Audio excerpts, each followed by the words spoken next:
నోరున్నోళ్ళు ఏం చేయాలంట? అరవాలి. నోరున్నోళ్ళు గట్టిగా దేవుని స్తుతించాలి. దేవునికి స్తోత్రం. అది దేవునికి మహిమ కలుగును గాక. ఇంతవరకు దేవుని యొక్క మాటల్లో నుండి 3 విషయాలు మనం చూస్తూ వచ్చాం బ్రహ్మాండంగా. ఏందట? కూర్చోవద్దట, నిల్చొందట, నడవక. ఎక్కడెక్కడ నడవద్దు, ఎక్కడెక్కడ కూర్చోవద్దు, ఎక్కడెక్కడ నిలవకూడదు. ఈ 3 విషయాలు మనం చూసాం ఇంతవరకు. దేవునికి స్తోత్రం. మరొక 2 విషయాలను ఇప్పుడు చూద్దాం. దేవుని ఘనమైన నామానికి వందనాలు, స్తోత్రాలు. ఒక చక్కటి దేవుని ఆలోచన, విశ్వాసాన్ని బట్టి బ్రతకగోరినటువంటి వారిని, విశ్వాసాన్ని బట్టి దేవుని చూచినటువంటి వారిని మనము బైబిల్ గ్రంథంలో నుండి చాలా విషయాలు చూడాలి.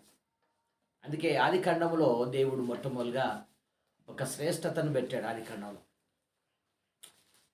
ఆది ఖండం 4వ అధ్యాయంలో 2 వ్యక్తులను ముందు పెట్టి ఆ వ్యక్తుల యొక్క ఆలోచనను తెలియజేస్తా ఉన్నాడు. ఒక వ్యక్తి నమ్మకాన్ని బట్టి, విశ్వాసాన్ని బట్టి దేవునికి శ్రేష్ఠుడుగా మారాడు. ఇంకొక వ్యక్తి నమ్మకం లేక, విశ్వాసం లేక కోపిష్ఠుడుగా మారిపోయాడు. ఈ 2 వ్యక్తులను కూడా మనం చూస్తాం బైబిల్లో.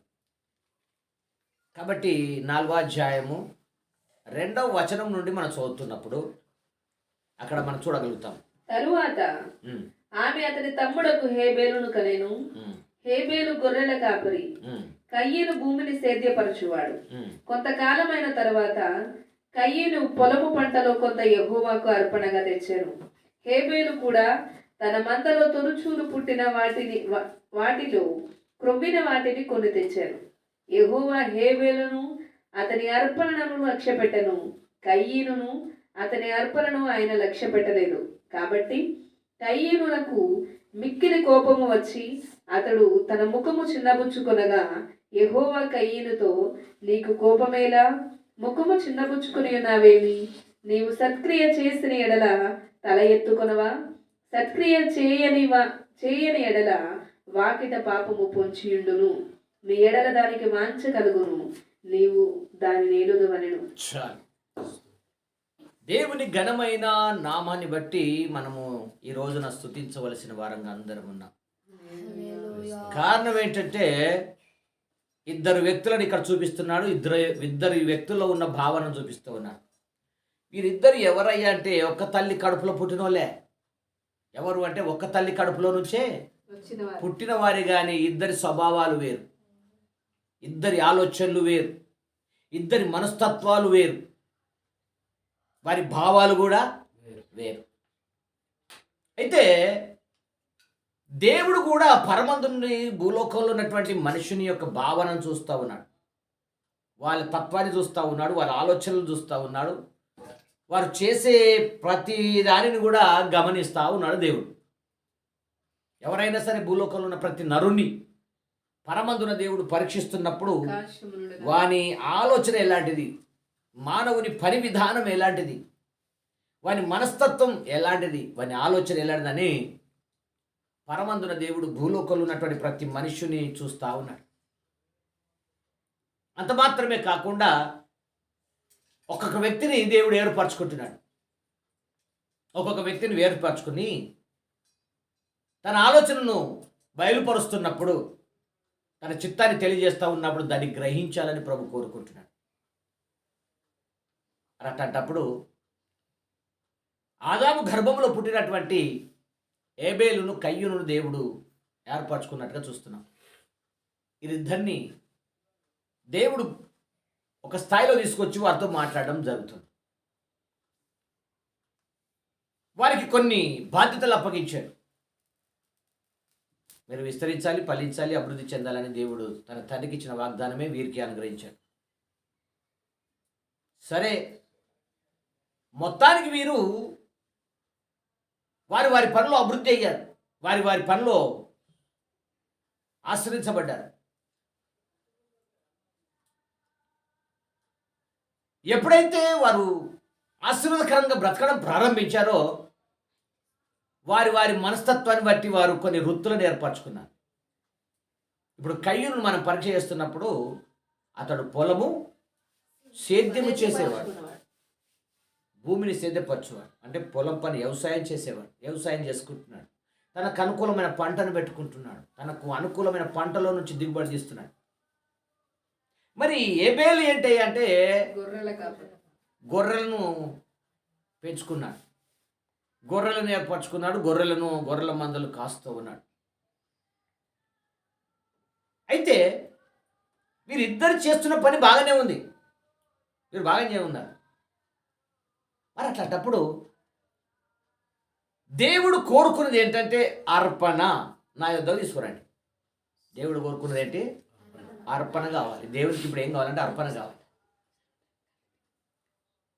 కయ్యూనికి అర్థమైంది ఒక రకం, ఏబేలుకి అర్థమైంది ఇంకొక రకం. దేవుని ఆలోచన మనిషినికి అర్థమైతే వాడు ధన్యుడు. కానీ మనిషిని ఆలోచనలు వేరు కాబట్టి కొన్నిసార్లు దేవుని ఆలోచన అర్థం చేసుకోలేరు. అందుమూలన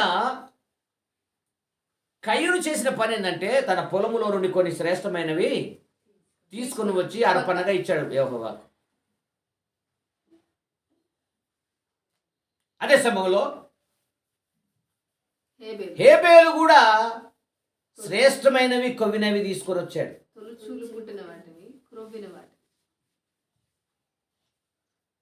అవి అర్పణగా దేవునికి ఇచ్చాడు. అర్పణగా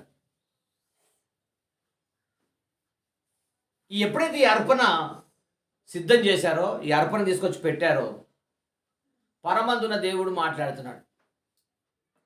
ఏమంటున్నాడంటే ఏబేలు అతని అర్పణను అంగీకరించాను. ఏబేలును అంగీకరించాడు, ఏబేలు యొక్క అర్పణను అంగీకరించాడు. మరి కిందికి వస్తే కయ్యూను అర్పణను దేవుడు అంగీకరించలేదు. వీరిలో ఏమైనా పాపం జరిగిందా చూడండి. అతడు చేసే వృత్తిలో నుంచి అతడు తెచ్చాడు కదా, మరి ఇతడు చేసిన పనుల నుంచి ఇతడు తెచ్చాడు కదా, మరి ఏంటి జరిగిన విషయం ఏంటి? అమ్మ అర్థం కావాలి మంచిగా. భక్తి భక్తి భక్తి అని మనం వెళ్ళాడతాం కదా, భక్తిలో ఇది అర్థం కావాలి. ఇద్దరు భక్తి చేస్తున్నారు కదా, మనకు అర్థమయ్యే రీతిలో ఇద్దరు తెచ్చి కూడా బలిపీఠం మీద పెట్టారు. అర్పణ అంటే బలిపీఠం మీద పెట్టారు. కయ్యూను తీసుకొచ్చి బలిపీఠం మీద పెట్టిండు, ఏబేలు తెచ్చి కూడా బలిపీఠం మీద పెట్టాడు. ఇద్దరు చేసిన పని అదే. కానీ మరి ఎందుకు కయ్యూను బలిని ఎందుకు అంగీకరించలేదు దేవుడు? ఏబేలు అర్పణను దేవుడు ఎందుకు అంగీకరించాడు? దేవుడు పక్షపాత అంటారా? స్వర్ణపరుడు అంటారా? ఒకరిని ప్రేమించి ఒకరిని ద్వేషిస్తున్నారంటారా? ఒకరిని మంచిగా ప్రేమిస్తున్నాడు, ఒక్కొక్కరిని ద్వేషిస్తున్నట్టారా? కాదు కదా. మరి ఎందుకు అలా జరిగింది? ఎందుకు ఆయన అంగీకరించలేకపోతున్నాడు? ఎందుకు ఈయన అంగీకరిస్తున్నాడు? వీరి మనస్తత్వాన్ని బట్టి దేవునికి అర్థమైంది ఎవరు కరెక్ట్ ఎవరు కరెక్ట్ కాదు, ఎవరు మంచి ఆలోచన గలవారు, ఎవరు సరైన ఆలోచన లేనివారో దేవునికి అర్థమైపోయింది. దేవుని బిడ్డలారా, విశ్వాసాన్ని బట్టి ఏబేలు ఏం చేశాడంటే దేవుని సన్నిధిలో దేవుని నమ్మాడు, ఉన్నట్టుగా దేవుని నమ్మాడు. ఏబేలులో నమ్మకత్వం వచ్చింది. దేవుడు యెహోవా దేవుడు ఉన్నాడు, ఆయన సర్వ మానవాళి కోసం ఒక జంతువును చంపడం అనగా మా తల్లిదండ్రులు పాపం చేస్తే, ఆదామవ్వలు పాపం చేస్తే వారికి ప్రాయశ్చిత్తం కలగడానికి, వారి పాపం నుంచి విడుదల పొందడానికి ఒక బలిని అర్పించాడు, ఒక జంతువును అర్పించాడు. దాని చర్మంలోనే కుట్టడాకలుగా వీరు కట్టించాడు. ఆ రోజున మానవుని పాపముకు ప్రాయశ్చిత్తం కలగాలంటే బలిపీఠం మీదకి ఏం రావాలంటే ఒక జీవము గల జంతువు రావాలి. కానీ కయ్యూను చేసిన పొరపాటు ఏంటంటే జీవము లేనివన్నిటిని తీసుకొచ్చాడు. సోరకాయలు, బీరకాయలు, కాకరకాయలు, బెండకాయలు, తోటకూర, అనేకమైనటువంటి జీవము లేని అర్పణలు తెచ్చి బలిపీఠం మీద పెట్టాడు. అది దేవునికి ఇష్టం లేదు. ప్రాణం లేనివన్నీ కూడా, జీవము లేనివన్నీ తీసుకురావడం దేవునికి ఇష్టం లేదు. కానీ విశ్వాసాన్ని బట్టి హేబేలు తీసుకొచ్చిన అర్పణను బట్టి దేవుడు అంగీకరించాడు. అతడు చేసినటువంటి ప్రాముఖ్య విషయం ఏంటంటే గొర్రెలలో నుండి, తనకున్నటువంటి మేకలలో నుండి, మందలలోని తొలుచూలను తీసుకొచ్చాడు. ఆ తొలుచూలలో నుండి తీసుకొచ్చినటువంటి శ్రేష్టమైనవి, కొవ్వినవి, మంచివి, ముడత మచ్చ కలంకము లేనివి, అవి నిష్కలంకమైనవి తీసుకొని వచ్చాడు. అందులో కూడా ఏర్పాటు జరిగినవి, అవి ఏమాత్రం కూడా కలంకం లేనివి తీసుకున్నాడు, అవి తప్పిపోనివి తీసుకున్నాడు, అవి శ్రేష్టమైనవి. అలాంటివి తీసుకొని బలిపీఠం మీద పెట్టాడు. హల్లెలూయా.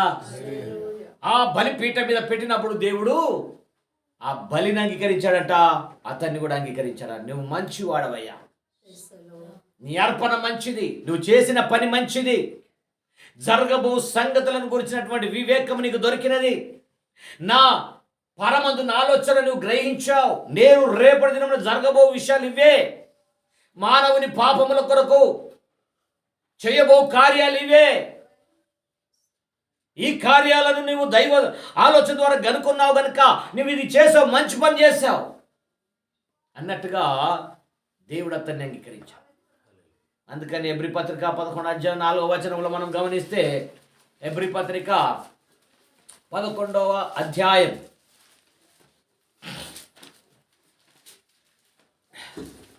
విశ్వాసమును బట్టి హేబేలు కయ్యీను కంటే శ్రేష్టమైన బలి దేవునికి అర్పించెను. దేవుడు అతని అర్పణలను గూర్చి సాక్ష్యం ఇచ్చినప్పుడు, చూడండి, దేవుడు అంట అతని అర్పణల గురించి సాక్ష్యం ఇచ్చినప్పుడు అతడు విశ్వాసమును బట్టి నీతిమంతుడని సాక్ష్యము పొందెను. స్తోత్రాలు చెప్తారా? ఏ సాక్ష్యమును బట్టి? హల్లెలూయా. విశ్వాసం గొప్పది. అంటే దేవుని నమ్మాడు. నమ్మకంతో ఏమొస్తుంది?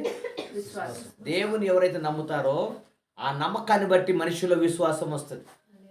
ఈ రోజుల్లో చాలా మంది దేవుని నమ్మాను అంటాం, కానీ దేవుని మీద చాలా మందికి నమ్మకం ఉండదు. వీళ్ళ అవసరాలు తీరిస్తే దేవుడు నిజంగా ఉన్నాడు అంటారు, వీళ్ళ అవసరం తీరిందంటే ఆయన ఎవరో నేనెవరో అంటారు. కానీ ఎప్పుడు కూడా దేవుడు రెండు రకాలుగా పనిచేసేవాడు కాదు.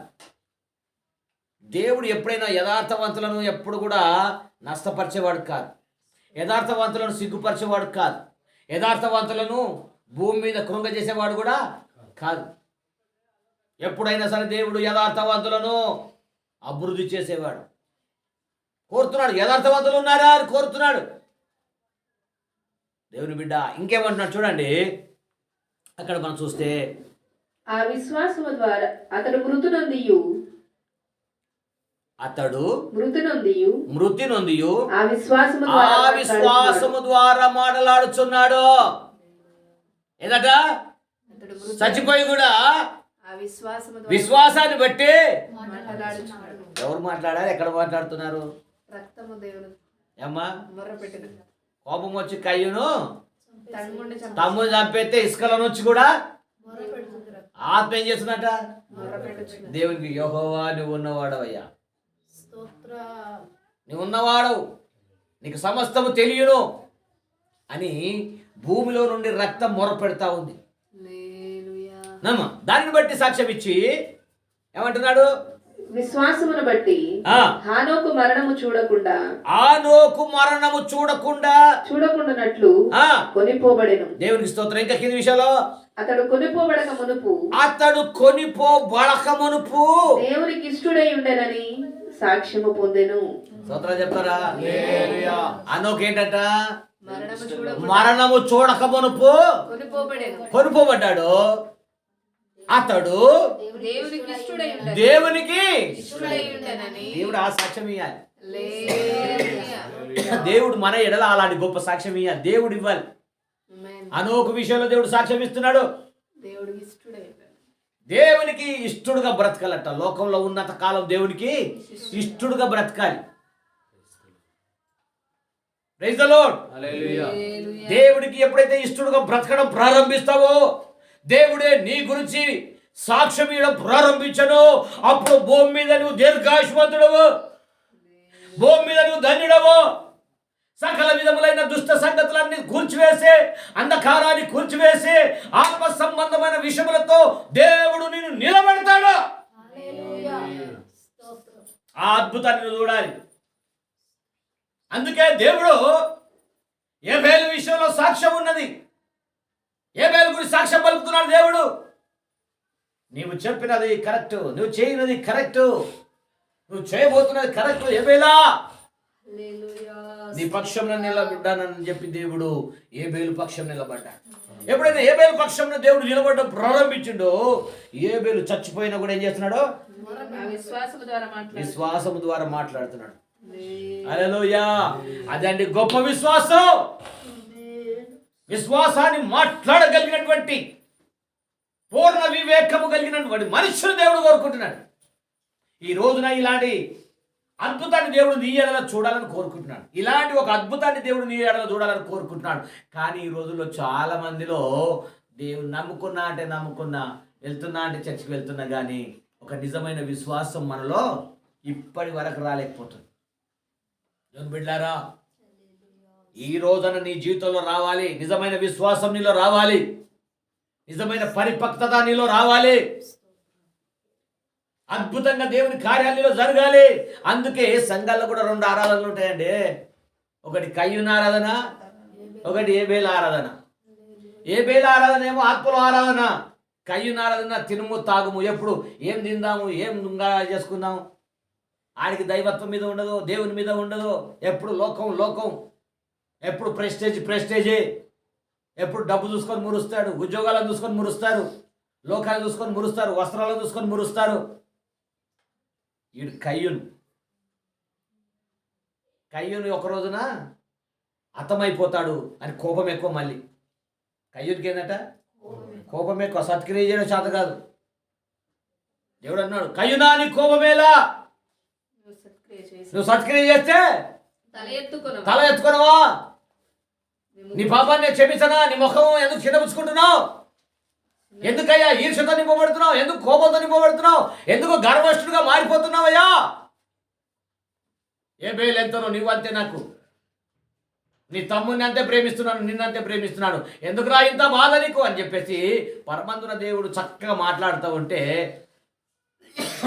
విశ్వాసాన్ని బట్టి అర్పించడం చాతగాక కోపం తెచ్చుకుంటున్నాడు. ఇలాంటి ఒక కోపం అణిచివేయబడాలి. కోపాన్ని బట్టి అనేకులు నశించిపోయారు. అందుకే లేవీలకు రాసినటువంటి లేవి ఖండంలో, లేవి ఖండం 1వ అధ్యాయంలో ఒక బ్రహ్మాండమైన విషయాన్ని చూస్తాం. అక్కడ యాజకులు దేవుడు ఇచ్చినటువంటి ఆలోచన. లేవి 1వ అధ్యాయం 5వ వచనంలో, అతడు యెహోవా సన్నిధిని ఆ కోడె దూడను వధించిన తర్వాత యాజకులైన అహరోను కుమారులు దాని రక్తమును తెచ్చి ప్రత్యక్ష గుడారము ఎదుటనున్న బలిపీఠము చుట్టూ ఆ రక్తమును ప్రోక్షింపవలెను. ఇక్కడ చూడండి ఏం చేస్తున్నారు. ఇక్కడ యాజకులు ఏం చేస్తున్నారు అంటే యెహోవా సన్నిధికి దూడను తెచ్చి వధించి తర్వాత ఆ యాజకులు ఏం చేస్తున్నారు అంటే ప్రత్యక్షపు గుడారం ఎదుటనున్న,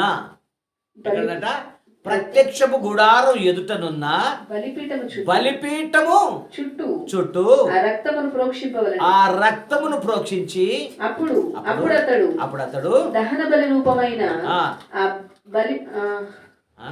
ఆ పశు చర్మను వలిచి దహన బలి రూపమైన ఆ పశు చర్మమును వలిచి దాని అవయవములను విడదీసిన తర్వాత యాజకుడైన అహరోను కుమారులు బలిపీఠం మీద అగ్ని ఉంచి ఆ అగ్ని మీద కట్టెలను చక్కగా పేర్చవలెను. అది ఎందుకు ఇది చేయాలా? ఇప్పుడు చదివాం కదా దీన్ని, ఎందుకు చేయాలి? మరి అహరోనుకి మాటలు చెప్తున్నాడు కదా. అహరోను యాజకుడు, మొట్టమొదటి యాజకుడు అహరోనుకి మాటలు చెప్తున్నాడు. ఏం చేయాలట అన్నాడు. అతడు యెహోవా సన్నిధిని ఆ కోడెదూడను వధించిన తరువాత యాజకులైన అహరోను కుమారులు దాని రక్తమును తెచ్చి ప్రత్యక్షపు గుడారం ఎదుటనున్న బలిపీఠం చుట్టూ ఆ రక్తమును ప్రోక్షింపవలెను. ఇక్కడ రక్తమును గురించిన ప్రస్తావన. ఏబేలు రక్తం ఏం చేస్తుంది? భూమిలో నుంచి యెహోవా సన్నిధిని మొరపెడుచున్నది. ఇక్కడ ఒక పశువును వధించి, ఒక దూడను వధించి, ఇప్పుడు ప్రత్యక్షపు గుడారానికి ఎదురుగా ఉన్నటువంటి బలిపీఠమును ఎదుట దాన్ని ఏం చేయాలట? ప్రోక్షించాలి. దేన్ని ప్రోక్షించాలి? రక్తాన్ని ప్రోక్షించాలి. ఎందుకు ఈ పని చేపిస్తున్నాడు దేవుడు? ఎందుకు ఈ పని చేపిస్తున్నాడు? మరి ఇప్పుడు మనకు అర్థం కావాలి కదా ఆ విషయాలు. మరి ఎందుకు ఎద్దుల రక్తము, మేకల రక్తము, కోడెల రక్తాన్ని అర్పిస్తున్నాడు కదా? ఎందుకు చేయవలసి వస్తుంది ఇది పాత నిబంధన కాలంలో? మానవుని పాపం తొలగిపోవడానికి ధర్మశాస్త్రం ఈ పద్ధతిని నేర్పిస్తుంది. దేవుడు మోషేకి ఇచ్చిన ధర్మశాస్త్రము ద్వారా ఇశ్రాయేలు 12 గోత్రాల యొక్క పాపం ప్రాయశ్చిత్తం కావాలంటే బలిపీఠం దగ్గర ఏం చేయాలా? ఒక అర్పణ అర్పించాలి. అనగా గొర్రెనో, మేకనో, పెయ్యనో, పావురమునో, తెల్లగువ్వనో మొత్తాన్ని తెచ్చి అక్కడ అర్పించాలి. ఎందుకు అర్పించాలంటే వారి పాపం క్షమించబడాలంటే ఈ రక్తం అక్కడ ఒలికించబడాలి. బలిపీఠం దగ్గర అర్పించబడాలి. బలిపీఠం ఏంటి? మరి బలిపీఠం దేన్ని చూపిస్తున్నది? ఈ బలిపీఠమే ప్రభువైన యేసుక్రీస్తును చూపిస్తుంది. బలిపీఠం యేసుక్రీస్తును చూపిస్తుంది. యేసుక్రీస్తు యొక్క రాబో దినానికి ఛాయగా చూపిస్తుంది బలిపీఠం. ఈ బలిపీఠం యేసుక్రీస్తును చూపిస్తుంది. రాబోతున్న క్రీస్తు, బలి అయిపోతున్నటువంటి క్రీస్తు, మానవుల పాపముల కొరకు బలి అయిపోతున్నటువంటి క్రీస్తును చూపిస్తుంది బలిపీఠం. అందుకే ఇప్పుడు మనుష్యుని పాపములు ప్రాయశ్చిత్తం పొందాలంటే అక్కడికి యాజకుడు దేవుని మందిరంలో ప్రత్యక్ష గుడారములో ఉన్న ఆ యొక్క బలిపీఠం ఎదుటనున్నటువంటి ఈ యొక్క కోడదూడను అర్పించి అక్కడ రక్తాన్ని అర్పించాలి. అప్పుడు ప్రభు ఏం చేస్తాడంటే మానవుని పాపం క్షమిస్తున్నాడు. హల్లెలూయా. 4వ అధ్యాయంలో చూడండి, అదే లేవికాండం 4వ అధ్యాయంలో 18వ వచనం చూడండి. మరియు అతడు దాని రక్తములో కొంచెం ప్రత్యక్షపు గుడారములో యెహోవా సన్నిధినున్న బలిపీఠపు కొమ్ముల మీద చమరి. ఎక్కడ చమరాలట? బలిపీఠపు కొమ్ముల మీద. బలిపీఠపు యొక్క కొమ్ములకు చమరాలి. ముందు అక్కడ ఏం చూసాం? మొదట బలిపీఠం ఎదుట ప్రోక్షించాలి. మొదట ప్రోక్షించాలి, అయిపోయింది. ఇక్కడికి వస్తే ఏమంటున్నాడు? బలిపీఠము యొక్క కొమ్ములకు ఆ రక్తాన్ని చమరాలి. ఎవరు? యాజకుడు. చౌరి ప్రత్యక్షపు గుడారము యొక్క ద్వారమునొద్దనున్న దహన బలిపీఠము. మంచిది అమ్మాయి. ప్రత్యక్షపు గుడారము యొక్క ద్వారమునొద్దనున్న దహన బలిపీఠము అడుగున ఆ రక్త శేషమంతయు పోయవలెను. ఇక్కడ చూడండి, ఆ రక్త శేషమంతా కూడా పోయాలి. మరియు అతడు దాని క్రొవ్వు అంతయు తీసి బలిపీఠం మీద దహించాలి, కాల్చేయాలి. ఒక్కొక్క మాట అర్థం కాలేదు మీకు మంచిగా. ఇక్కడ ఏమంటున్నాడు? మరియు అతడు దాని రక్తములో కొంచెం ప్రత్యక్షపు గుడారములో యెహోవా సన్నిధినున్న బలిపీఠం కొమ్ముల మీద చమరాలి. ప్రత్యక్షపు గుడారం యొక్క ద్వారం వద్దనున్న దహన బలిపీఠము అడుగున ఆ రక్తశేషమంతయు కూడా పోయాలి. ఎక్కడ పోయాలి? కింద పూసి. మరియు అతడు దాని క్రొవ్వంతా కూడా తీసేసి బలిపీఠం మీద దహింపవలెను. రక్తం ఎక్కడ చేయాలట? బలిపీఠం క్రింద రాయాలి. దాని కొవ్వంతా కూడా ఏం చేయాలా? బలిపీఠం మీద కాల్చాలి. క్రొవ్వు ఏంది? క్రొవ్వు ఎందుకు అన్ని నీ కొవ్వు ఎక్కువైంది అంటారు. చూసినాం ఏమంటారు? మనిషిని చూసి ఏమంటారు? నీ కొవ్వు ఎక్కువైందిరా, నువ్వు మాట్లాడుతున్నావు ఇలాగని అంటారా? అదే మనిషి క్రొవ్వే కోపాన్ని పుట్టిస్తుంది. కయ్యూని పరిశాన్ చేసింది కొవ్వే. కయ్యూని పరిశాన్ చేసింది కొవ్వు పెరిగిన కారణాన ముఖం చిన్నపుచ్చుకొని కోపోద్రేకుడైపోయాడు. అంత మాత్రమే కోపోద్రేకుడై కోపాన్ని చంపుకొని మళ్ళీ ఎగ తిరిగాడు. తమ్ముడు చంపేసేదాకా ఊరుకోలేడు. ఈ అత్తే నేర్పించడానికి ఆ దినాలు అత్తే ఎవరు నేర్పించారు? అరే ఇలా చంపెత్తి చస్తాడు, ఇక నేనే రాజు, నాకు మించిన రాజు లేదని అనుకున్నాడు ఆయన అప్పట్లోనే. అంత స్వార్థం వచ్చింది అప్పుడు. కానీ దేవుడు ఊరుకుంటాడా? దేవుడు దానికి ప్రాయశ్చిత్తం చేయడం ప్రారంభించడం జరిగింది. ఏబేలు ఒక్కడు రక్తం ఆ భూమిలో నుంచి మొరపెడితే దేవుడు అదే రక్తాన్ని తీసుకొని, అనగా పశు రక్తం తీసుకొని దాని వెనకాల ఉన్నటువంటి దేవుని ఆలోచన తెలియజేయడం ప్రారంభిస్తున్నాడు. భూమి మీద తన ప్రత్యక్షతను బయలుపరుస్తూ ఉన్నాడు. భూమి మీద ఏం జరగబోతుందో తెలియజేస్తున్నాడు. దానికి ప్రాయశ్చిత్తానికి చెప్తున్నాడు. ఆ బలిపీఠం చుట్టూ ఆ యొక్క రక్తాన్ని ప్రోక్షించాలి. ఆ శేషమంతా కూడా కింద ప్రోక్షమణ చేసి ఎప్పుడైతే కొవ్వు ఉందో బలిపీఠం మీద అగ్నిలో కాల్చాలి. అది ప్రాయశ్చిత్తం ఉండాలని కాల్చబడాలి. కొవ్వు కాల్చబడాలి, గర్వం కాల్చబడాలి, దురాశలు కాల్చబడాలి, నేత్రాశలు కాల్చబడాలి, అవిధేయత కాల్చబడాలి, శరీరాశలు కాల్చబడాలి, మానవుల్లో ఉన్న సకల విధములైన దురాశలన్నీ కూడా బలిపీఠంలో కాల్చబడాలి. ప్రతి ధనాశ కాల్చబడాలి. ప్రతి ఒక్క అపవిత్ర ఆశలన్నీ కూడా బలిపీఠంలో కాల్చబడినప్పుడే ఆ మనుషుడు పవిత్రుడు. పైకి భక్తి, లోపల చీకటితో నింపబడితే పవిత్రుడు కాడు. అనేక రకాల ఆలోచనతో నింపబడితే పవిత్రుడు కాలేడు, పరిశుద్ధుడు కాలేడు. అతని అర్పణ దేవుడు అంగీకరించడు. వారు చేసినది ఏది సఫలం కాదు. ఈ రోజుల్లో చాలా మంది విశ్వాసులు ఇక్కడ ఫెయిల్ అయిపోతున్నారు. మేము దేవుని నమ్ముకున్నాము, దశభాగాలు ఇస్తున్నాము, మందిరాలకు వెళ్తున్నాము, కష్టాలు తప్పట్లేదు, లోపల బాధలు తప్పట్లేదు, రకరకాల వేదనలు తప్పట్లేదు, మాకు ఏం మంచి జరగట్లేదని అనేక క్రైస్తవ కుటుంబాల్లో నెమ్మది లేకుండా కయ్యుల్లాగా మారిపోతున్నారు. తల్లిదండ్రుల స్వభావాలు మంచిగా ఉండట్లేదు, వారి పిల్లల స్వభావాలు మంచిగా లేవు, వారి కుటుంబాలలో ఏం మంచిది లేదు. అన్ని కుటుంబాలు పతనావస్థలకు వెళ్ళిపోతున్నాయి. నేటి దినంలో క్రైస్తవ కుటుంబం అంతకంత కలిసివేయబడుతున్నాయి. సత్యం కొరకు నిలబడిన వారు లేరు, వాక్యం కొరకు దాహం కలిగిన వారు లేకుండా పోతున్నారు. ఈ రోజుల్లో కూడా సత్యం చెప్పే సేవకులు కూడా అరుదుగా మార్చబడుతున్నారు.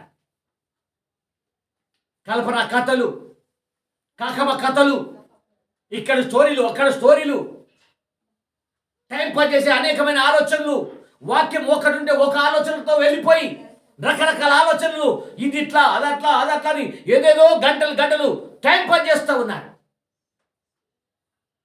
ఈ రోజుల్లో చాలా మందికి టైం పాస్ చేసే సేవకులే కావాలి, కొందరికి కయ్యూలు లాంటి వాళ్ళకు. ఈ రోజున ఏబేలు లాంటి ఆత్మ సంబంధమైన వ్యక్తి అరుదు. ఆత్మ సంబంధమైన వారు కొద్దిమందే. చాలా చోట్ల మేము తిరుగుతూ ఉంటాము. చాలా చోట్ల కూడా సేవకులు ఎటు చూసినా కూడా భయంకరంగా ఉంది వాతావరణం. టైంపాస్ పాటలనే గడిపేస్తూ ఉన్నారు గంటలు. అప్పుడప్పుడు వెళ్తూ ఉంటా కొన్ని చోట్లకి 2-2.5 గంటలు పాటలు పాడతారు. అయ్యగారు ఒక 15 నిమిషాలు 20 నిమిషాలు వాక్యం ముగించే అంట. వీడికి 2.5 గంటలు పాటలు కావాలంట, 15-20 నిమిషాల వాక్యం అంట. ఏందయ్యా మరి ఎందుకు పెట్టుకుంటావు అంటే, అయ్యా మరి దానికి ఒక 15,000 కదా ఆ మైక్ సిస్టమ్కు వాడు కొట్టేదానికి, దానికి 15,000 వాడికి ఇస్తున్నా అంటే వీడికి ఏం కావాలా? మ్యూజిక్లో సౌండే కావాలి, కానీ దేవుడి సన్నిధి అక్కడ వద్దు, దేవుని ఆలోచన అక్కడ వద్దు, దేవుడి చిత్తం అక్కడ జరగొద్దు, ఎవడు మారు మనసు పొందొద్దు. ఇంకొక చోట అయితే కొంతమంది వెనకల్లో పడతారు, అయ్యగారు ఇట్లా గిస్తుంటారు, సాల్ చేయి టైం అయిపోయింది. 1 గంట దాకా 1:30 దాకా పాటలు పాడతారండి. 1 గంటకు అయ్యగారికి సమయం ఇచ్చి టైం భోజనం టైం కదా 2 గంటల లోపల ముంచి వీడు ఇచ్చేది 1:30, మళ్ళీ 2 గంటలకు ముగిస్తాయి. నేను అంటాను టైంపాస్ ఆత్మ అక్కడ పనిచేస్తుంది. ఆ సంఘంలో ఉన్నది పరిశుద్ధాత్మ కాదు, టైంపాస్ ఆత్మ. ఆ సేవకుల్లో టైంపాస్ ఆత్మ, అక్కడ జరిగేదంతా టైంపాస్ ఆత్మ. విశ్వాసుల్లో టైంపాస్ ఆత్మ, సేవకుల్లో టైంపాస్ ఆత్మ, విశ్వాసుల్లో సంఘ పెద్దలందరూ టైంపాస్ ఆత్మనే. గ్రహించేవాడు లేడు, రొమ్ము కొట్టుకొని అయ్యో సమయం వ్యర్థమైందని తెలుసుకునేవాడు లేడు, ఉన్న సత్యాన్ని ఉన్నదిన్నగా గ్రహించేవారు లేరు. ఒకవేళ ఒకరిద్దరు ఉంటే వాళ్ళు కృంగ చేస్తారు వారిని, నువ్వు ఊరుకోనికి ఏం తెలియదంటారు. దేవుని బిడ్డలారా, ఇలాంటి భూలోక సంబంధమైన వర్తమానాలకు ఆకర్షితులైనటువంటి సంఘాలు బయలుదేరాయి, ఇలాంటి విశ్వాసులు బయలుదేరారు, ఇలాంటి ప్రజలు ఈ లోకంలో బయలుదేరారు. విశ్వాసంతో నడవగలిగిన ప్రజలు కొద్దువైపోయారు. ఒకవేళ ఆ గుంపులో నీవు ఉన్నట్లయితే అనుదినం ప్రభుని మయంపరచు. ఆ గుంపులో నీవు ఉంటే, ఆ గుంపులో నీవు జీవించడం ప్రారంభిస్తే, ఆ గుంపులో నువ్వు ముందుకు సాగాలని ఆశ కలిగి ఉంటే, ఆ గుంపులో నువ్వు ముందుకు వెళ్ళాలని ఆశ నీకుంటే తప్పకుండా ప్రభు కొరకు నిలబడు. ఇంకేమంటున్నాడు 19వ వచనానికి వస్తున్నప్పుడు, మరియు అతడు దాని కొవ్వు అంతయు తీసి బలిపీఠం మీద దహింపవలెను. అతడు పాప పరిహారార్థ బలియగు కోడెను చేసినట్లు దీనిని చేయవలను. దీనికి స్తోత్రం కలుగును. దీన్ని కూడా అలాగే చేయాలి. దాన్ని చేసినట్టు దీన్ని చేయాలి. హల్లెలూయా. అది ఎట్లా చేసినామో దీన్ని కూడా అలాగే చేయమని ఇక్కడ మాదిరి చూపిస్తా ఉన్నాడు. దేవుని బిడ్డ, ఈ మాదిరిలో నువ్వు ఎప్పుడైతే బ్రతకడం ప్రారంభిస్తావో, ఇలాంటి ఆలోచనలు నువ్వు ఎప్పుడైతే సాగడం ప్రారంభిస్తావో, దేవుడు నేను విడిచిపెట్టాడు. అయ్యోనా, ఎందుకయ్యా నీ కోపం? నువ్వు చేసిన పని ఏంటి? హేబెలుని నత్తమార్చావు, నీతిమంతుని నత్తమార్చావు, నీతిని చంపేశావు, యథార్థవంతుని చంపేశావు, విశ్వాసిని చంపేశావు. నీవు నాకు ఇష్టం లేదు, నీ అర్పణ నాకు ఇష్టం లేదు, నువ్వు బ్రతికావు. ఏం లాభం అంటున్నాడు. నీవు ఇష్టం లేదు, నీ అర్పణ ఇష్టం లేదు, నీ పనికి మాలినటువంటి నీ ఆత్మీయ జీవితం దేనికి పనికిరాదు. దేవుని బిడ్డలారా, ఒకవేళ నీ జీవితంలో ఇలాంటి ఒక పనులు నీవు ఉంటే ఇప్పుడే మార్చుకో. నేను దేవా నీకు విరుద్ధంగా ఉన్నానయ్యా, నీ సన్నిధికి విరుద్ధంగా ఉన్నానయ్యా. నాలో ఉన్న కోపం సావలేదు, నాలో ఉన్న ఆవేశం సావలేదు, నాలో ఉన్నటువంటి వ్యతిరేకం సావలేదు. నీ మందిరం అంటే నాకు ఆసక్తి లేదు, నీ సన్నిధి అంటే నాకు ఆసక్తి లేదు. నువ్వు వేరే ప్రాముఖ్యత ఇస్తావు, వేరే విషయాలు. ఏదైనా దావత్ అంటే ఎగ్గొట్టి వెళ్ళిపోతావు. చాలామందిని ఏదైనా ఫంక్షన్లు ఉన్నాయనుకోండి, ఆదివారం ఎగ్గొట్టి మంచి బట్టలు వేసుకొని వెళ్ళిపోతుంటారు. అక్కడ ప్రెస్టేజ్ చూపించుకుంటారు. ఇక్కడ దేవుని నడిపిస్తారు, అక్కడ మనుషులతో పొగుడుదలను చూసుకుంటారు. ఇలాంటి పరిస్థితి అంతా కూడా మారాలయ్యా అంటున్నాడు. ఈ పరిస్థితులు నువ్వు మారితే, ఇలాంటి పరిస్థితుల్లో నువ్వు మార్పు చెందగలిగితే, అప్పుడే హేబెలు విశ్వాసాన్ని బట్టి నడిచిన నడక నీలో వస్తే నిన్ను బట్టి నేను సంతోషిస్తాను. నిన్ను బట్టి నాకు సంతోషం, నీ ఆరాధన నాకు సంతోషం. నువ్వే అర్పణ ఏదో తీసుకొస్తావు, దాన్ని బట్టి నేను సంతోషిస్తాను. అలాంటి సంతోషం నాకు ఉంటుందే కానీ నీ వ్యర్థత నాకు అవసరం లేదు. దేవుని బిడ్డ, దేవుని దుఃఖపరిచేటటువంటి పరిస్థితుల నుంచి నువ్వు మార్పు చెందాలి. ఈ రోజున యాజకులను ఎందుకు ఏర్పరచుకున్నాడు? ప్రత్యక్షపు గుడారం ఎందుకు ఏర్పరిచాడు? మానవుడు తాగుతున్నాడు, విచ్చలవిడిగా డ్యాన్స్ ప్రోగ్రామ్ చేస్తున్నాడు. పాపం చేసిన మానవుని కొరకే 10 ఆజ్ఞలు, పాపం చేసిన మానవుని కొరకే యాజకులను నియమించాడు, ప్రత్యక్షపు గుడారం నియమించాడు. దేవుని యొక్క ఆలోచన పరమందున్నటువంటి ఆ ప్రత్యక్షపు యొక్క మందిరం యొక్క ఆ ఛాయను భూలోకంలో ఇశ్రాయేలు ప్రజల మధ్యలో పెట్టాడు. ఆ ప్రత్యక్షపు గుడారంలోకి పోవాలంటే ఎవరి తరం కాదు. ఆవరణంలోకి వస్తున్నారు, బలిపీఠం దగ్గరికి వస్తున్నారు, గంగాళంలో చేతులు కడుక్కుంటున్నారు, ఆ బలిపీఠం దగ్గర అర్పణలు అర్పిస్తున్నారు. వారు చేసిన ప్రతి పాపానికి అక్కడ దూడలు తీసుకొస్తున్నారు, అర్పణలు అర్పిస్తున్నారు రక్త ప్రోక్షణ ద్వారా. అని పాపం క్షమించబడి అక్కడ వెళ్ళిపోతున్నాడు. మరి పరిశుద్ధ స్థలంలోకి ఎవరు రావాలి? అతి పరిశుద్ధ స్థలంలోకి ఎవరు రావాలి? ఏ మనుషుడు కూడా పరిశుద్ధ స్థలంలో కాలు పెట్టలేకపోతున్నాడు, అతి పరిశుద్ధ స్థలానికి రాలేకపోతున్నాడు. అతి పరిశుద్ధ స్థలంలో దేవుడు ఉన్నాడు, అక్కడికి రమ్మంటున్నాడు మనుషుణ్ణి. ఏ మనుషుడు రాలేకపోతున్నాడు. అందుకే దేవుడు ఏం చేశాడంటే యాజకులను ఏర్పరచుకున్నాడు, ప్రధాన యాజకులను ఏర్పరచుకున్నాడు. యాజకుడి కార్యాలు చేస్తున్నాడు. ప్రధాన యాజకుడు సంవత్సరానికి ఒకసారి మానవుల సర్వ పాపములను తన ఈపు మీద మోసుకొని వెళ్ళిపోతున్నట్టుగా మనం చూస్తున్నాం. ప్రధాన యాజకుడు చేసే పని ఈ మనుషుల పాపం క్షమించబడటకై శ్రేష్టమైనటువంటి గొర్రెపిల్ల రక్తాన్ని చేతబట్టుకొని అతి పరిశుద్ధ స్థలంలోకి వెళ్తున్నాడు. అక్కడ దేవునితో మాట్లాడి, దేవుడు ఒకవేళ ఆ యాజకుని పాపం ఈ మనుషుల పాపం క్షమిస్తే తిరిగి బయటకు వస్తాడు. ఒకవేళ దేవుడు యాజకుని పాపం క్షమించకపోతే, సర్వ మానవాళి పాపాలను దేవుడు క్షమించకపోతే యాజకుడు అక్కడే పడి చచ్చిపోతాడు. అందుచేత ఆ యాజకునికి ఏం చేస్తారు తెలుసా? వీళ్ళందరూ నడుముకు ఒక తాడు కట్టి పంపిస్తారు అతి పరిశుద్ధ స్థలానికి.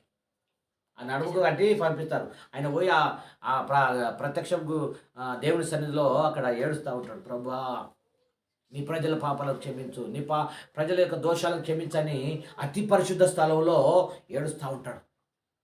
దేవుడు అక్కడ కరుణ గలవాడు, క్షమిస్తే అప్పుడు బ్రతికి తిరిగి వస్తాడు.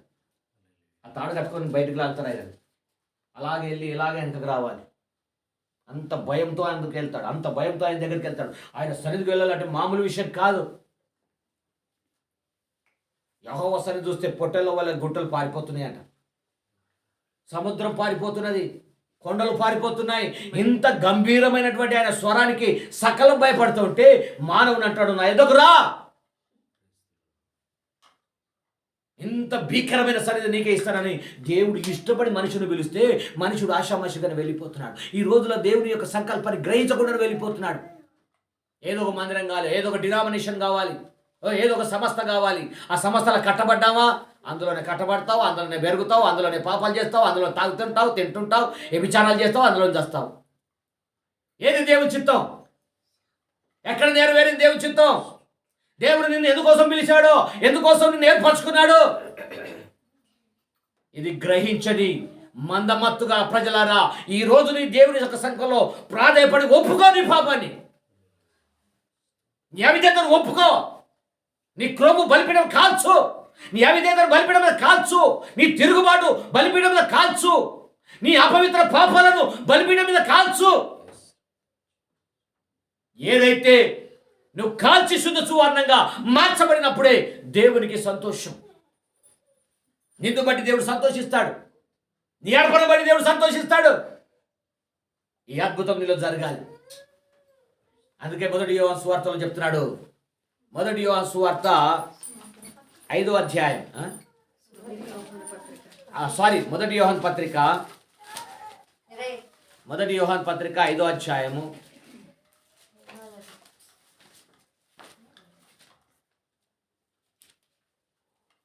5వ అధ్యాయం అమ్మా 10. దేవుని కుమారుని యందు విశ్వాసముంచువాడు, దేవుని కుమారుని యందు విశ్వాసముంచువాడు తనలోనే ఈ సాక్ష్యము కలిగి ఉన్నాడు. ఆమేన్. ఏంటట? తనలోనే ఈ సాక్ష్యము కలిగి ఉన్నాడు. దేవుని కుమారుని యందు విశ్వాసము కలిగిన వాడు తనలోనే ఈ సాక్ష్యము కలిగి ఉన్నాడు. హల్లెలూయా. ఈ సాక్ష్యం కలిగి ఉన్నాడు. ఏ సాక్ష్యం? దేవుడు దేవుని నమ్మినవాడు ఆయన తన కుమారుని గూర్చి ఇచ్చిన సాక్ష్యమును నమ్మలేదు గనుక ఏనట? దేవుని నమ్మనివాడు. చెప్పండి, మళ్ళీ చెప్పండి. దేవుని నమ్మనివాడు తన కుమారుని గూర్చి ఇచ్చిన సాక్ష్యమును నమ్మలేదు గనుక దేవుని నమ్మినవాడంట నమ్మనివాడు. దేవుని అదే కరెక్ట్ చదువు అమ్మాయి, నాకు మెసేజ్ కరెక్ట్ ఇదైతుంది. దేవుని నమ్మనివాడు ఆయన తన కుమారుని గూర్చిన ఇచ్చిన సాక్ష్యమును నమ్మలేదు గనుక. ఎవరి గురించి నమ్మలేదట? తన కుమారుని గూర్చి నమ్మలేదు గనుక అతడు దేవుని అబద్ధికునిగా చేసిన వాడే. ఆ సాక్ష్యమేనగా ఏంటంటే దేవుడు మనకు నిత్య జీవమును దయచేసెను. ఈ జీవము ఆయన కుమారుని యందున్నది. ఆయన కుమారులోనే ఉన్నది. బల్లబడి చెప్తున్నాడు. ఆయనలోనే ఉన్నది, కుమారులో ఉన్నది. తండ్రిని నమ్ముతున్నావు కానీ కుమారుని ఎందుకు నమ్ముతలేవు అని అడుగుతున్నాడు. తండ్రిని నమ్ముతున్నావు కదా, దేవుడు ఉన్నాడని నమ్ముతున్నావు కదా, మరి కుమారుని ఎందుకు నమ్ముతలేవు? కుమారుని మీద ఎందుకు విశ్వాసం రావట్లేదు? ఆ కార్యాలు ఎందుకు జరగలేవు? దానికి రిప్లై యోహాను సువార్త 3వ అధ్యాయం 36లో చెప్తున్నాడు. యోహాను సువార్తలో 3వ అధ్యాయం 36లో అంటున్నాడు, కుమారుని యందు విశ్వాసముంచువాడే నిత్య జీవము గలవాడు. ఏంటట? కుమారుని యందు విశ్వాసముంచువాడే నిత్య జీవము గలవాడు. ఇది ఎవరి గురించి చెప్తున్నారు? క్రీస్తుని గురించి. ఇక్కడ ఏమంటున్నాడు? కుమారుని యందు విశ్వాసముంచు. 35 కదా, తండ్రి తండ్రి కుమారుని ప్రేమించుచున్నాడు గనక ఆయన చేతికి సమస్తమును అప్పగించి ఉన్నాడు. ఆయన చేతికి సమస్తమును అప్పగించి ఉన్నాడు. కుమారుని యందు విశ్వాసముంచువాడే నిత్య జీవము గలవాడు. ఇప్పుడు ఎవరు ఉంచాలి విశ్వాసం? కుమారుని యందు ఎవరు విశ్వాసం ఉంచాలి? మరి వాళ్ళు ఎవరు? ఏందమ్మా? కుమారుని యందు విశ్వాసం ఉంచిన వాడే నిత్య జీవం గలవాడు. ఉల్టా చేసి పడేస్తారు మెసేజ్ అంతా. ఇక్కడ ఏం చెప్తున్నాడు? కుమారుని యందు విశ్వాసం ఉంచిన వాడే నిత్య జీవం గలవాడు. సైతాన ఏమంటున్నాడు?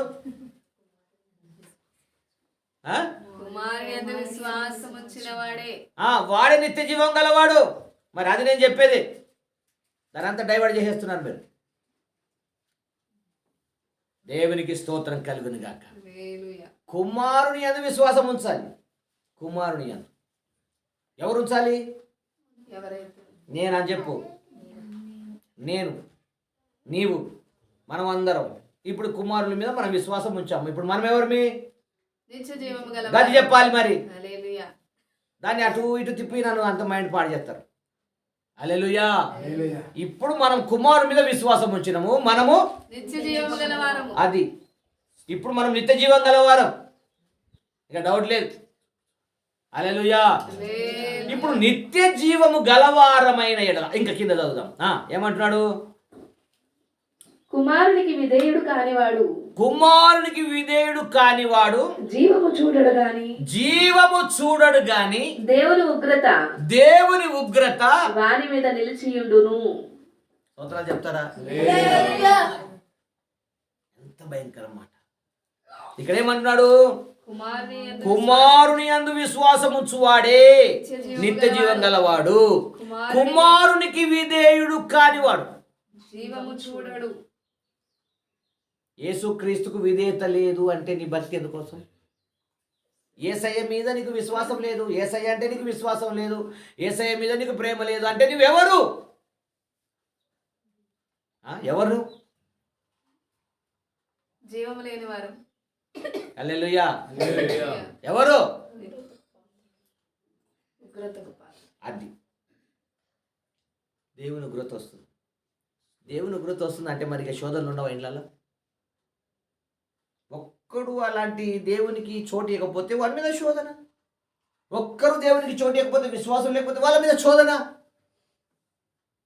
మంచి మంచి కుటుంబాలు ఇక్కడే పతనం అవుతున్నాయండి. క్రైస్తవ కుటుంబాలు ఇలాంటి శోధనలు పడిపోతున్నాయి. చాలామంది విశ్వాసులు ఇక్కడ పడిపోతున్నారు. మంచిగా ఆత్మీయంగా ఎదిగిన కొంతమంది, మంచిగా ఆత్మీయంగా ఎదిగిన కుటుంబాలు దేవుని మందిరానికి వస్తే నిద్ర గమ్ముకొస్తుంది. ఇంటికాడ ముచ్చట పెట్టు, ముఖంలో కళ కనబడుతుంది. ముచ్చట పెట్టు, తెల్లని దాకా పొద్దున కూర్చొని నిద్ర రాదు. ముఖంలో నవ్వుకుంటా కిలకిల నవ్వుకుంటూ ముచ్చట్లు పెడతారు. మరి దేవుని మందిరానికి వస్తే ఎందుకు నిద్ర వస్తుంది? పూర్తిగా దేవుని సభలో చచ్చిపోయిందని అర్థం. ఆ వ్యక్తి పూర్తిగా చచ్చిపోయింది. ఏం నిరీక్షణ లేదు. ఇప్పుడు చచ్చినా నరకమే, రేపు చచ్చినా నరకమే, ఇంకా 50 ఏళ్ళకి చచ్చినా నరకమే. దానికి పరలోకం లేదని అర్థం. భక్తి చేసినా ఒకటే, చేయకపోయినా ఒకటే, ఇంట్లో కూర్చున్నా ఒకటే, మందిరంలో కూర్చున్నా ఒకటే. మరి ఇప్పుడు ఏం చేయాలి? ఏం చేయాలి? నేను చేసిన చిల్లంకి శాస్త్రాలను ఒప్పుకోవాలి, నేను చేసిన తిరుగుబాటు శాస్త్రాలను ఒప్పుకోవాలి, నా పాపం ఒప్పుకోవాలి, నా జీవితం ఒప్పుకోవాలి. ఒప్పుకుంటేనే ఈ సంఘం కదా, నా సంఘం పోయినా వ్యర్థమే, ఇక్కడ బాగాలేదు అక్కడ పోయినా వేస్టే, ఇక్కడ గద్దిస్తారమ్మ అక్కడ పోతే, అక్కడ ఎవరేమన్నారు ఇంకా చచ్చిపోతావు అక్కడ పోతే. ఎక్కడ గద్దింపుట అక్కడే నీ జీవితంలో మార్పు. ఎక్కడ గద్దిస్తే అక్కడ నీకు దిద్దుబాటు ఉంటుంది. నీకు నీ జీవితం మార్చుకుంటావు, నీలో మార్పు వస్తుంది. నాకు అవసరం లేదులే, నేను లోకాన్ని సంతోషపెట్టాలి, లోకంలో ఉన్న పాస్టర్లు అందరినీ సంతోషపెట్టు, లోకంలో అందరి పాస్టర్లు సంతోషపెట్టు, నీకు ప్రయోజనం లేదు. నువ్వు పాస్టర్లు సంతోషపెట్టినా లాభం లేదు. కానీ యేసయ్యను మాత్రం సంతోషపెట్టాలి. యేసు ప్రభువును సంతోషపెట్టాలంటే మరి నువ్వు ఎట్లుండాలి? వాక్యానుసారంగా ఉండాలి. యేసయ్య సంతోషపెట్టాలని వాక్యానుసారంగా ఉండాలి. దేవుని సంతోషపెట్టాలని దేవునికి మాదిరిగా ఉండాలంటే వాక్యానుసారంగా బ్రతకాలి. వాక్యానుసారంగా బ్రతకాలని గద్దెంపులు నీకు కావాలి. మరి అవి వద్దు ఇవ్వద్దు, నా ఇష్టం అంటే టోటల్గా ఆత్మీయంగా సచ్చిన స్థితిలోకి వెళ్తాం. అందుకని సామెతలు 14 అంటాడు. సామెతలు 14 అంటాడు. 12వ వచనం చదువు అమ్మాయి. సామెతలు 14వ అధ్యాయం 12వ వచనం. ఒకని ఎదుట సరైనదిగా కనబడు మార్గము కలదు. చూడండి, మంచిగా అర్థం చేసుకోవాలి. ఒకని ఎదుట సరైనదిగా సరైనదిగా కనబడుచున్నటువంటి మార్గం ఒకటి ఉన్నది. అది అయితే తుదకు అది మరణమునకు త్రోవ తీయును. అది చూస్తాం ఏంటంట, వానికి ఇది మంచిగుందా, ఈ మార్గం చాలా బాగుంది, ఇది మంచిగా ఉంటుంది అని అనుకుంటాడంట. ఇది చాలా బాగుంది అని అనుకుంటే వెళ్ళిపోతాడంట. కానీ అది ఎక్కడికి వెళ్ళిపోతుంది? మరణంకే తీస్తున్నట్ట. వాడేమనుకుంటున్నాడు, ఇది ఇది మేము నడుస్తుంది కరెక్ట్, మాకు ఇది కరెక్ట్ బై. ఇక నువ్వు ఎన్నో అంటావు, నువ్వేమో చెప్తావు, ఇది మాకు కరెక్ట్, ఇది మేము చేసేదే. ఒక బ్యాచ్ అంటది ఇది కరెక్ట్, ఇంకో బ్యాచ్ అంటది ఇది కరెక్ట్. ఈ 2 బ్యాచ్లకి ఇప్పుడు ఏం లేదు, బల్ల ఆగిపోయింది. 2 బ్యాచ్లు ఉన్నాయి కొన్ని చోట్ల, కొన్ని సంఘాలలో 2 బ్యాచ్లు.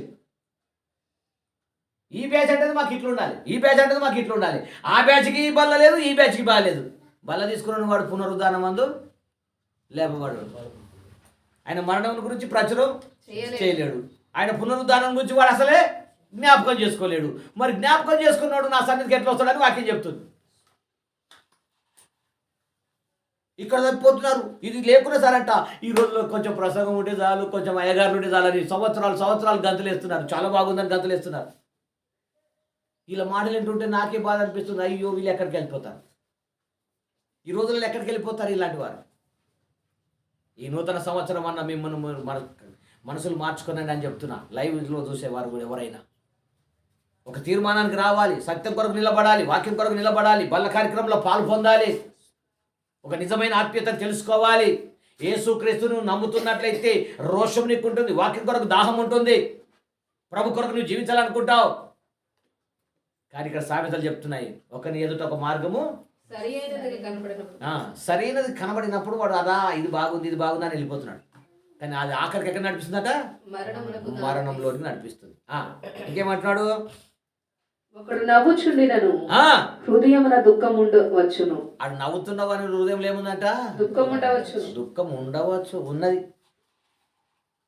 దేవుని బిడ్డలారా, ఇలాంటి పరిస్థితి ఉంది. అక్కడే సామెతలు 15వ అధ్యాయంలో, అక్కడే సామెతలు 15వ అధ్యాయం 18వ వచనంలో అంటాడు, కోపోద్రేకి అగువాడు కలహము రేపును దీర్ఘశాంతుడు వివాదము నడిచివేయు.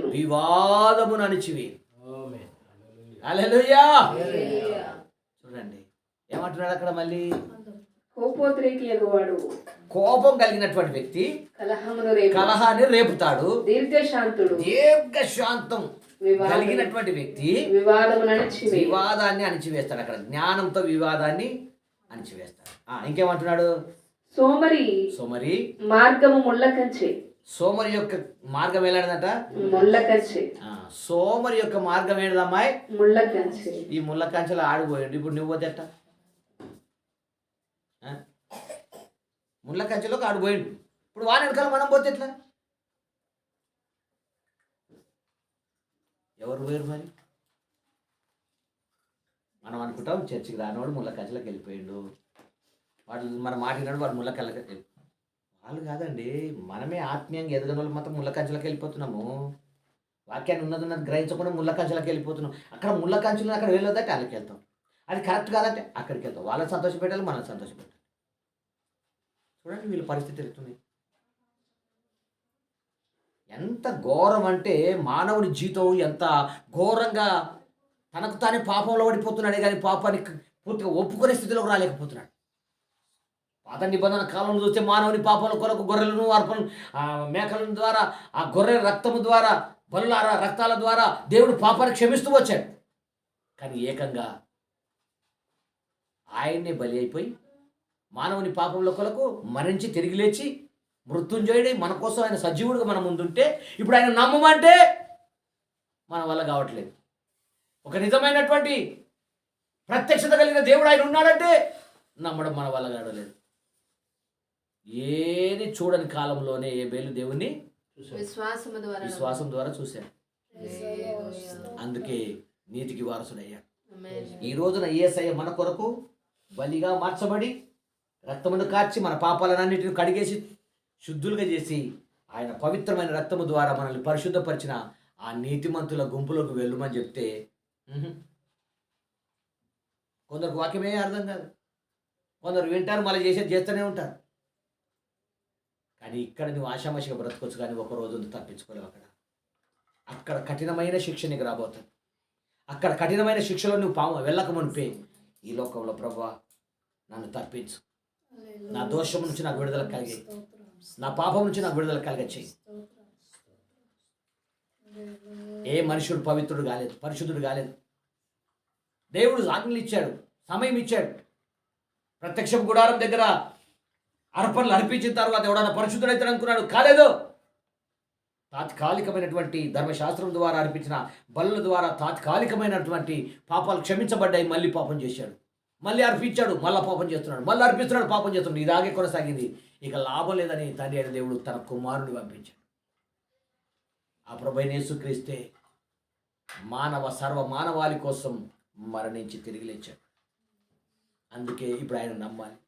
యేసుక్రీస్తుని మనం నమ్మితే, ఆయన మీద నమ్మకం మనం పెడితే నిత్య జీవం గలవారు మనమే. కాబట్టి ఈరోజు నా ప్రభు యొక్క సంకల్పాన్ని, ఆయన చిత్తాన్ని మనం చేయగలిగితే, ఆయన ఆలోచనలు మనం బ్రతకగలిగితే, ఈరోజు నా ఏ బేలు లాంటి విశ్వాసం నీకు కావాలి. సగమట్టు సగమిట్టు సగమట్టు సగమట్టు చంచలం చంచలం చంచలం, మనసంతా చంచలం చంచలం, ఏదేదో ఆలోచనలు విన్న మట్టు వింటావు, కానీ నీ ఆలోచనలో మార్పు రావడం లేదు. అయ్యా ఈ జీవితంలో ఈ సంవత్సరం మనం నాలో మార్పు తీసుకురాని చెప్పేసి మోకాల మీద నుండి ప్రార్థన చేస్తావా? ఇప్పుడన్నా ఒక నిజమైన తీర్మానానికి వస్తావా? కయ్యూను కోపంతో నింపబడ్డాడు, సత్క్రియ చేయలేడు, పాపం తన వాకిట నిలబడ్డాడు. ఈరోజు నీ జీవితంలో కూడా తప్పును ఒప్పుకునే సత్క్రియను చేయగలిగితే పాపం నీ ఆకిట పొంచి ఉండదు. ఏ పాపమైతే నీ వాకిట పొంచి ఉంటుందో ఆ పాపమే నీ లోకంలో తీసుకుపోతుంది. ఆ దురాశలు నిన్ను బయట తీసుకుపోతున్నాయి, ఆ ఈర్ష్య నిన్ను బయట తీసుకుపోతుంది.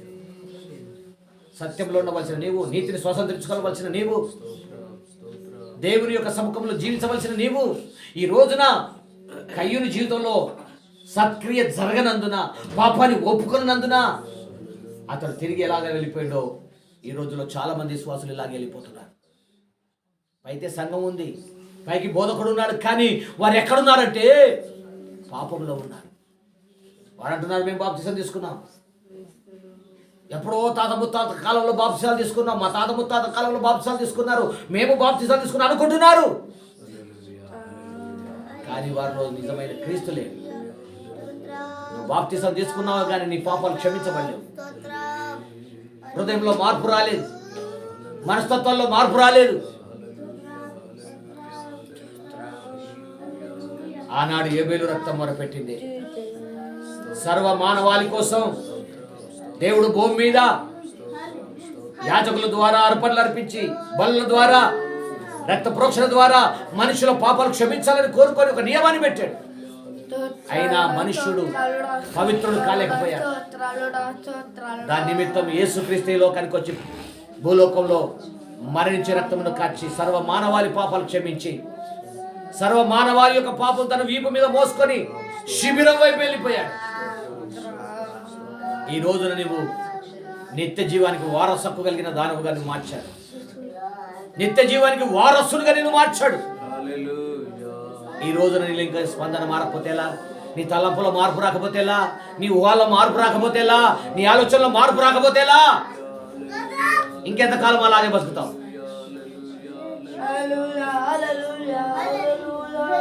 యేసయ్యా కార్యం చేయి, ప్రజల్లో కార్యం చేయండి, ప్రజల్లో కార్యం చేయండి, మనుషుల్లో కార్యాలు చేయండి. ఈ లోకం అంతా గల్బిల్లో ఉందయ్యా. ఈ లోకంలో ఉన్నటువంటి క్రైస్తవత్వం అంతా కూడా చాలా గల్బిల్లో ఉన్నారయ్యా. ఒక్కసారి నిన్ను చూసి, నీ మీద ఉన్న ప్రేమను, నీ మీద ఉన్నటువంటి నీ త్యాగాన్ని చూసి ప్రతి ఒక్కరిలో మార్పు తీసుకురండి. సత్యం ద్వారా నిలబడే అవగాహనలో తీసుకురండి. అద్భుతమైన కార్యాలు చేయండి.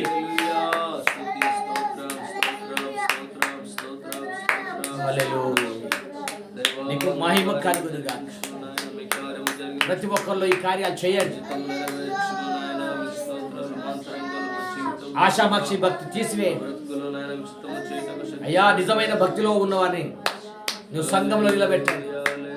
ఆత్మక్రమం నేర్చుకునే వారిని నిలబెట్టండి. సత్యం కొరకు దాహం కలిగిన వారిని నిలబెట్టండి. ఈ భూలోకం అంతట్లో కూడా అలాంటి ప్రజలను ఎన్నుకోనండి.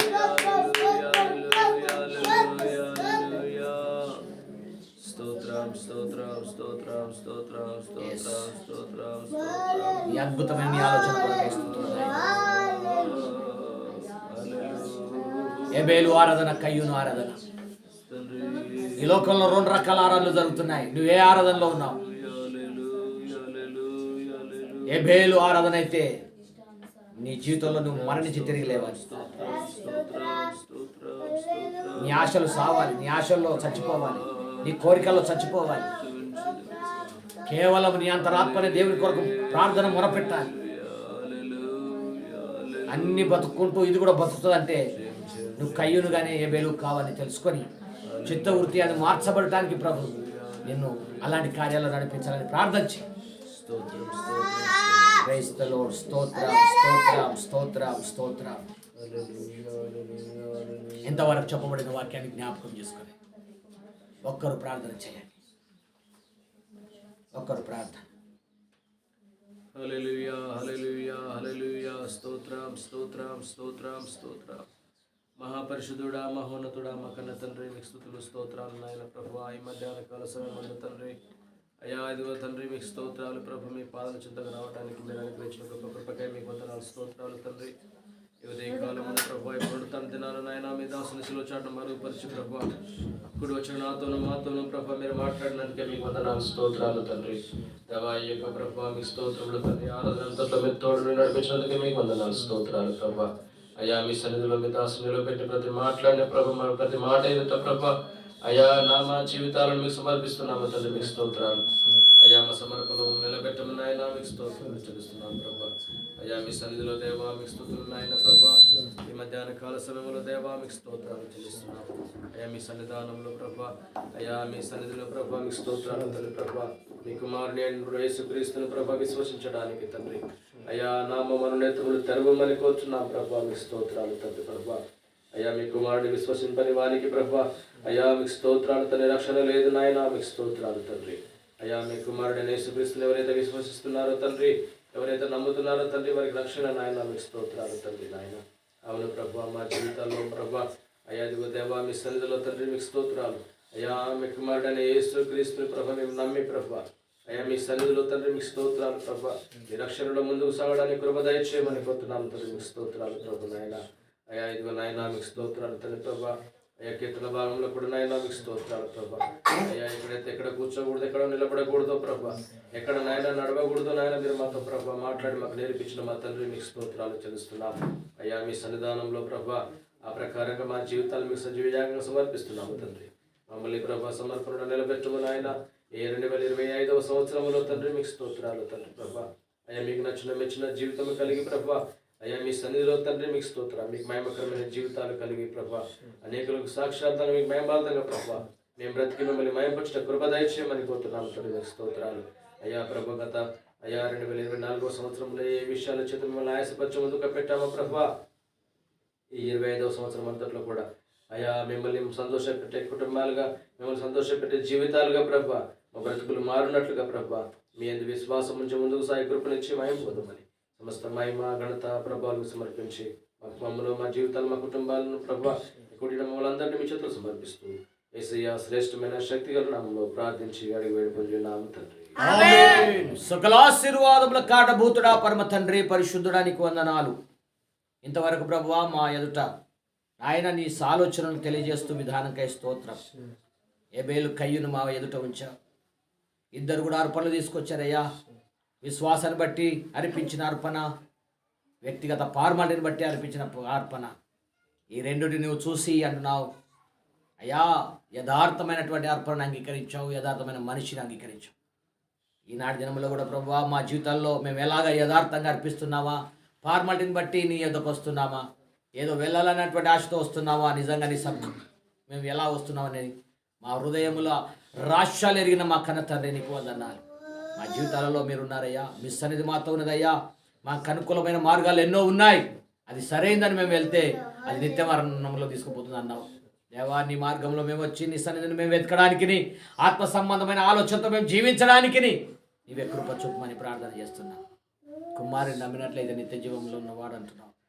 ఆ బహుమానం, ఆ సాక్ష్యం మేము పోడగొట్టుకోకుండా అది కాపాడుకొని మేము బ్రతుకున్నట్లుగా మా సాక్ష్యాలను స్థిరపరచమని ప్రార్థిస్తున్నాం దేవా. రాబో దినములలో ఎత్తబడే గుంపులో మేము ఉండడానికి ప్రభువా మమ్మలను బలపరచమని ప్రార్థిస్తున్నాం. నమ్మకస్తులుగా మేము బ్రతుకున్నట్లుగా, నీతిని ధరించుకొని జీవించినట్లుగా నీవే మాకు నీ కృపను అనుగ్రహించండి.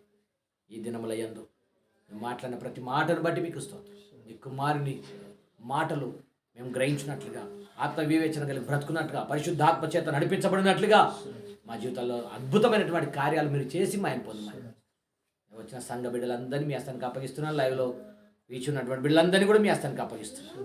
మీరే ప్రతి ఒక్కరికి జ్ఞాపకం చేసుకుని రాబో దినంలో అయ్యా ఎత్తబడే గుంపులో ప్రతి ఒక్కరుండు నాగా నీవే అద్భుతమైన కార్యం చేసి మా ఆయన పొందమని ఘనత, మహిమ, ప్రభావాలు మీ హస్తానికి అర్పిస్తూ యేసయ్య పరిశుద్ధ నామమున అడిగి వేడుకొంచున్నాం మా పరమ తండ్రి.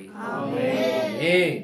మన తండ్రి అయిన దేవుని ప్రేమ, మన ప్రభువైన యేసు క్రీస్తు కృప, పరిశుద్ధాత్మాన్యున్న సావాసం సన్నిధి కూడి వచ్చినటువంటి సంగమునకు, సకల పరిశుద్ధులకు, లైవ్ చూస్తున్న బిడ్డలందరికీ సదా తోడుగా ఉండి నడిపించును గాక. ఆమేన్. ఆమేన్. ఆమేన్. దేవునికి స్తోత్రం కలుగును గాక.